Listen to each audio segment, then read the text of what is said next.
Hello students, today we take a economic subject and starting a first chapter, that is a graph in economics. You know all about, you read in 11th standard what is graph and diagram and at all, but in a 12th standard that is an important chapter for according to board. This chapter asking in 8 marks in board examination. 8 marks in one question in section E, it is a fix for 5 marks. That one you have to prepare a graph, that is वो कोई भी एक graph हो सकता है जो board पूछता है उसके अकॉर्डिंग। तो आपको एक ग्राफ बनाना रहता है सेक्शन ई में, वो 5 मार्क्स के लिए एकदम कंफर्म है। Section E that is 5 marks, it's a confirm question, and one question in section D, it's a 3 marks, that is confirm. Students, most time the board asking 1 mark question in section A, section B and section C also. According to board, that is not fixed that he will be it's confirm he asking 8 marks question from this chapter, but it's not fixed to ask more marks question. मतलब इसमें ज़्यादा marks के भी question पूछे जा सकते हैं। जैसे लास्ट टाइम के बोर्ड के पेपर्स के एनालिसिस करें तो उसमें section A B C D और ई सभी सेक्शंस में इसके क्वेश्चंस थे। कंफर्म क्वेश्चंस इसके होते हैं। इस चैप्टर में डायग्राम और ग्राफ के बारे में मोस्ट ऑफली दिया गया है, जिसमें से 5 मार्क्स का ग्राफ कंपलसरी पूछा जाता है। उसमें से सबसे पहले हम स्टार्टिंग करें तो 8 मार्क्स का इसमें से पूछा जाता है सेक्शन डी और सेक्शन ई में, जिसमें 5 मार्क्स का question as a graph fix ही रहता है, बोर्ड में आता ही आता है। तो हम इसमें सबसे पहले मीनिंग देखना है डायग्राम का और ग्राफ का, जो दोनों के दोनों 1 मार्क्स के लिए आईएमपी क्वेश्चन है। दोनों में से एक क्वेश्चन 1 मार्क्स में पूछा जाता है कि व्हाट इज ग्राफ और व्हाट इज अ डायग्राम, दोनों में से कोई एक क्वेश्चन पूछा ही जाता है। अब डायग्राम की डेफिनेशन हम लोग देखें तो उसमें ऐसा बताया जाता है कि एक जो ऑब्जर्वेशन डेटा होता है उसको एक पिक्चर में शो करने का काम करता है।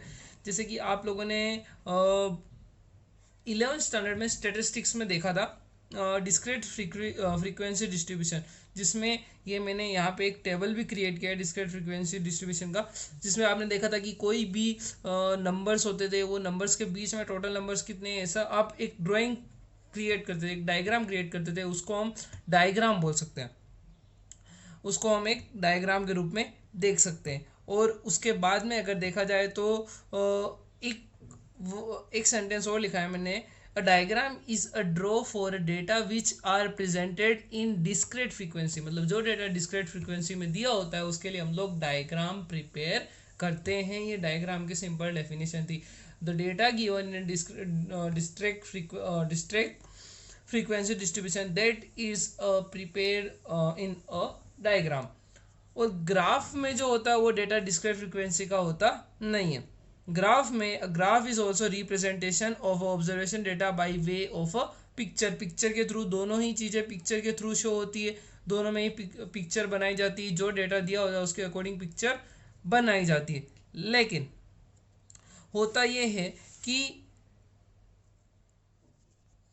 कि ये दोनों डायग्राम और ग्राफ एज अ पिक्चर ही शो किया जाता है, जिसमें कुछ भी चेंजेस होते नहीं है। लेकिन इसमें ये एक थोड़ा सा माइनर चेंज ही है कि यहाँ पे डिस्क्रीट फ्रीक्वेंसी होती है वो ही यहाँ पे शो की जाती है, और ग्राफ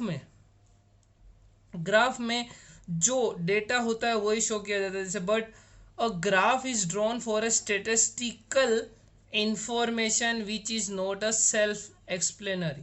मतलब खुद के लिए ये डेटा नहीं बनाया जाता, और ये खुद की एक्सप्लेनरी के लिए बनाया जाता है, ये खुद की एक्सप्लेनरी के लिए बनाया जाता नहीं है। इसमें एक इंफॉर्मेशन शो करने के लिए, जैसे गवर्नमेंट जीडीपी की ग्रोथ शो करे लास्ट 5 ईयर्स की, उसके लिए उनको ग्राफ बनाना पड़ेगा।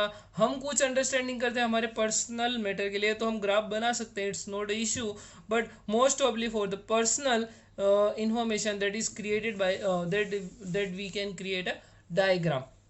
ये सिंपल लॉजिक है, ये सिंपली ये बनाया जाता है। और graph drawn for a data with the continuous frequency, student underline that word, continuous frequency and discrete frequency distribution, इनके लिए ये दोनों। और ये क्वेश्चन एमसीक्यू में पूछा जाता है कि विच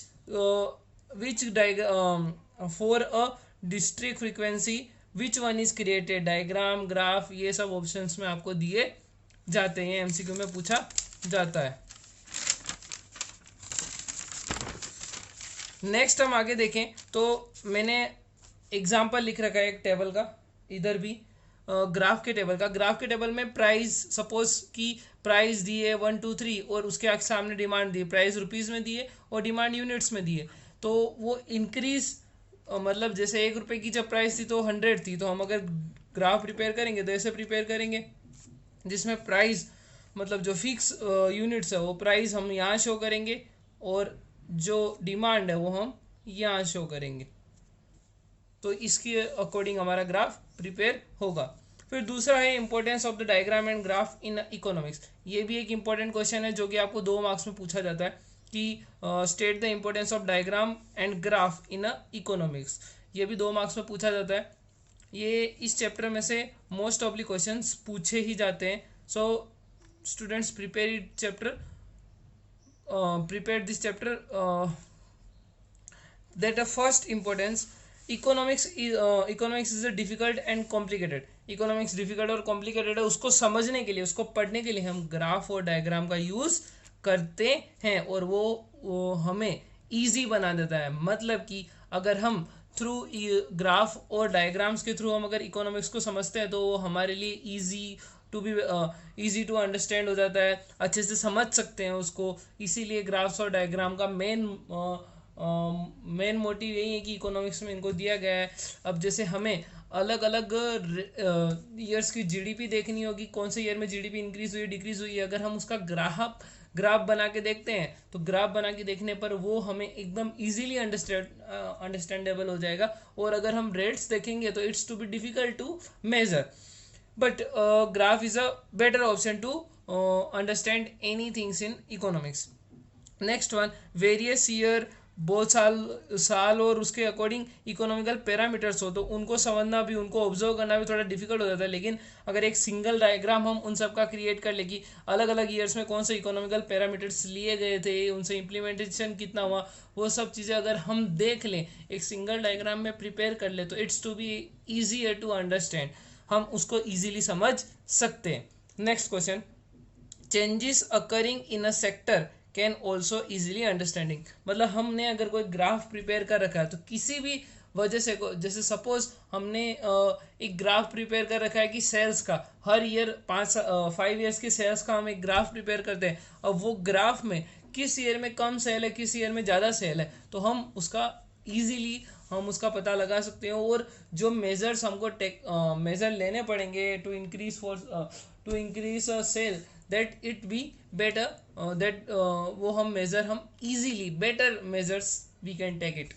next is a third, changes occur in a various sector can also easily understand. मतलब जो सेक्टर्स में अलग अलग वेरियस चेंजेस आए हैं, कुछ चीज़ें अकरिंग हुई है, वो सबको भी हम इजीली अंडरस्टैंड कर सकते हैं इसके थ्रू।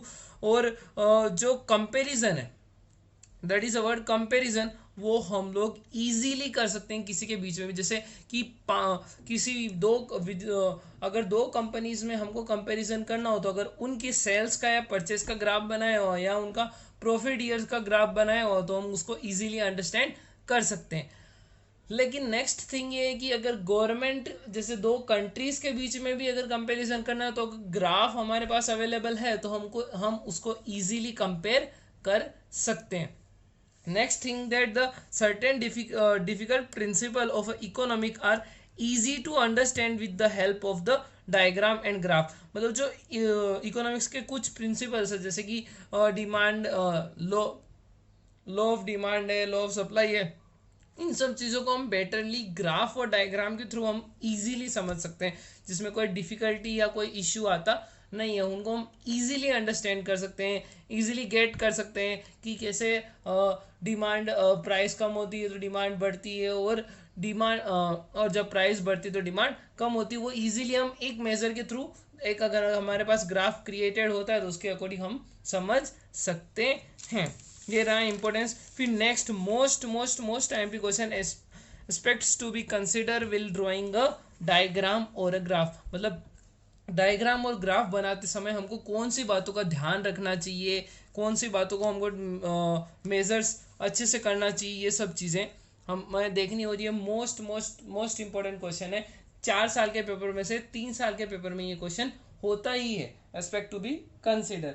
तो इसमें पहला एस्पेक्ट बोला गया है choice of the type of diagram और ग्राफ एंड देयर प्रेजेंटेशन, मतलब कि हमें ग्राफ बनाना है, डायग्राम बनाना है, ग्राफ बनाना है तो भी कौन सा बनाना है, पाई डायग्राम बनाना है, बार डायग्राम, सिंपल बार डायग्राम बनाना है, क्लस्टर बार डायग्राम बनाना है, या फिर डिवाइड बार डायग्राम बनाना है। जैसी इंफॉर्मेशन हमें दी है उसके अकॉर्डिंग हम अगर ग्राफ बनाते हैं, it's to be better for the picture what we create, उसके लिए भी वो अच्छा, और जो डेटा दिया है उसके वो भी इजीली उसमें राइट वे में शो हो सकता है। तो बोला है इसमें the right type of diagram और a graph must be chosen to make a picture more effective, मतलब सही तरीके का ग्राफ और सही तरीके का डायग्राम अगर हम लोगों ने सिलेक्ट किया हो तो पिक्चर को मोर इफेक्टिव क्रिएट कर देता है। नेक्स्ट है क्लियरिटी, किसी भी कोई भी हम काम करते हैं तो उसमें क्लियरिटी होना बहुत ही जरूरी है। तो सीधी सी बात यही है कि अगर हम ग्राफ भी क्रिएट करते हैं तो वो लुक नीट, मतलब एकदम साफ सुथरा और क्लियर दिखना चाहिए ताकि उसको कोई भी इजीली अंडरस्टैंड कर सके। Next thing is scales and measure. Students in a graph, मतलब ग्राफ में स्टूडेंट्स सबसे इंपॉर्टेंट चीज होती है स्केल वैल्यू और मेजरमेंट। अगर आपने 1 सेंटीमीटर पे कुछ भी आप सपोज कर रहे हो तो वो आपका ग्राफ पूरा उसके ऊपर ही डिपेंडेंट होना चाहिए, आगे पीछे नहीं होना चाहिए। It's important for you students. Main thing ये रहती है कि अकॉर्डेंस विद डेटा, जो डेटा दिया आपका उसके अकॉर्डिंग ही आपका मेजरमेंट होना चाहिए, उससे आगे पीछे नहीं होना चाहिए। ये सब बातों को आपको ध्यान में रखना पड़ता है जब आप ग्राफ क्रिएट कर रहे होते हैं तब। दूसरी बात मोस्ट ऑफली देखने लायक ये भी है कि to make a picture look appropriate in size scale must be taken in accordance with data, मतलब कि ग्राफ ना तो ज़्यादा बड़ा होना चाहिए ना छोटा होना चाहिए, एकदम अप्रोप्रिएट साइज में होना चाहिए जिससे वो देखने में भी अच्छा लगे और नीट एंड क्लीन भी हो और उसको इजीली कोई भी अंडरस्टैंड कर सके। Next thing that the representation of axis, मतलब कौन से एक्सिस पे आपको क्या शो करना है। अब एक्सिस के लिए दो चीज़ें होती है, एक्स एक्सिस और वाई एक्सिस, एक्स एक्सिस और वाई एक्सिस। अब एक्स एक्सिस पे हम लोग जो फिक्स्ड डेटा होता है जो जल्दी से चेंज नहीं होता उस डेटा को शो करते हैं, और वाई एक्सिस पे जो वेरिएबल डेटा होता है मतलब जो चेंज होता रहता है उस डेटा को शो करते हैं। जैसे फिक्स डेटा का एग्जांपल है तो ईयर्स हैं या फिर प्राइस है, ये सब मोस्टली जल्दी से चेंज नहीं होते, लेकिन यूनिट्स है, पॉपुलेशन है, ये सब चीज़ें जल्दी से चेंज हो जाते हैं। तो इसीलिए एक्स एक्सिस पे जो फिक्स्ड डेटा होता है वो, और वाई एक्सिस पे जो वेरिएबल डेटा होता है वो हम शो करते हैं। और दूसरी बात ये है कि डायग्राम और graph must B denote with the appropriate details, मतलब अगर आपने जो एक्स एक्सिस और वाई एक्सिस लिया है तो वहाँ पे इजीली शो करो कि एक्स एक्सिस को आपने ये सपोज किया है, वाई एक्सिस को ये सपोज किया है, आपको वहाँ पे शो करना पड़ता है। अगर आप ये मोस्ट ऑफली ग्राफ के लिए इम्पोर्टेंट है, फिर रिप्रेजेंटेशन ग्राफ के लिए इम्पोर्टेंट रहता है कि आप क्या कौन सी जगह पे कौन सी चीज़ शो कर रहे हो। It's to be important for a graph जिससे कि जो भी आपका ग्राफ देख रहा है वो इजीली इसको अंडरस्टैंड कर सके। Next that the data table and a source of data, data table और सोर्स ऑफ डेटा ये सबसे इम्पोर्टेंट है कि आपको जहाँ से डेटा मिला है या जहाँ से सोर्स मिला है।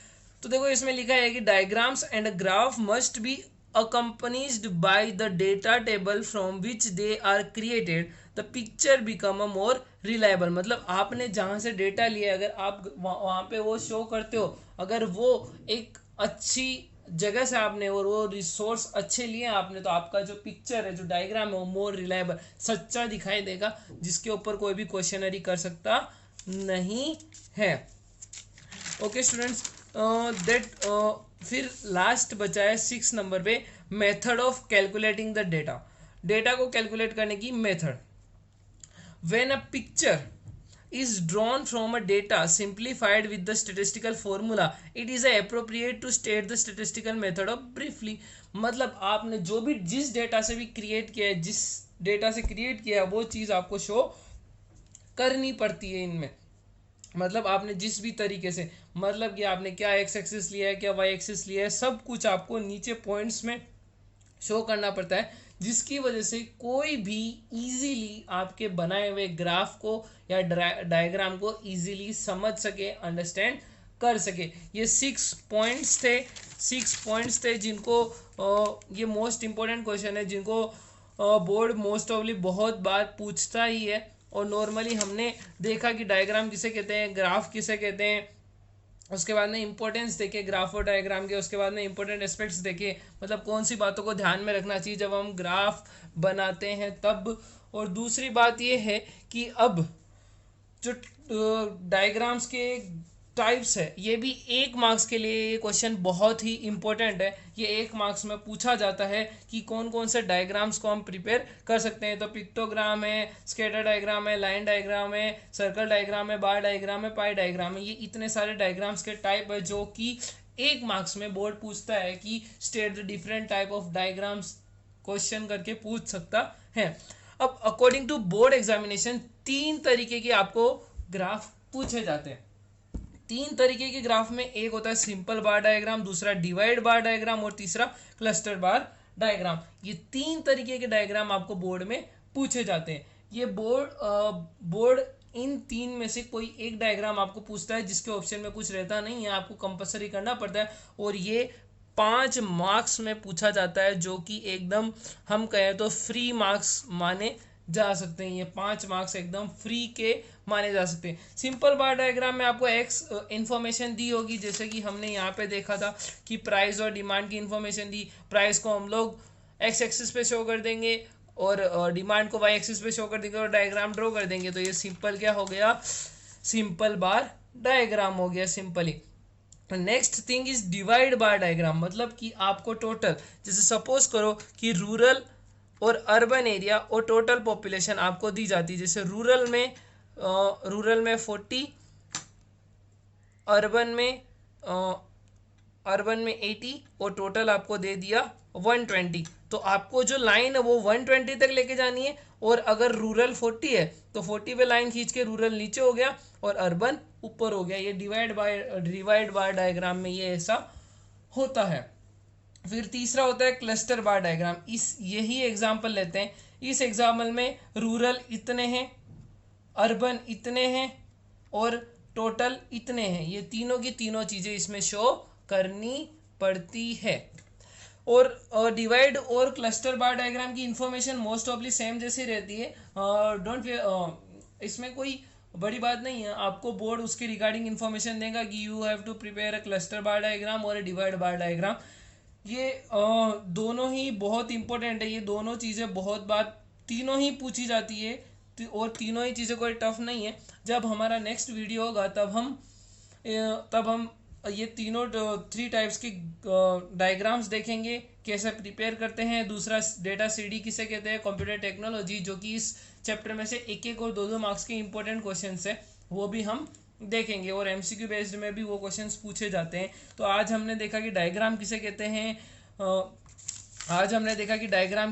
हैं, ग्राफ किसे कहते हैं। उसके बाद में इंपॉर्टेंस देखे उनके।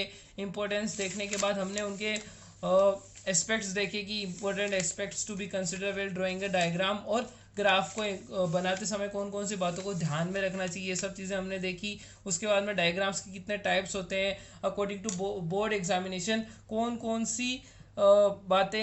सी ग्राफ्स पूछे जाते हैं मोस्ट ऑफली, वो हमने देखा। स्टूडेंट्स, ये वीडियो का पीडीएफ आपको मेरे टेलीग्राम चैनल पे मिल जाएगा। मेरे टेलीग्राम चैनल की लिंक आपको डिस्क्रिप्शन में दी हुई है।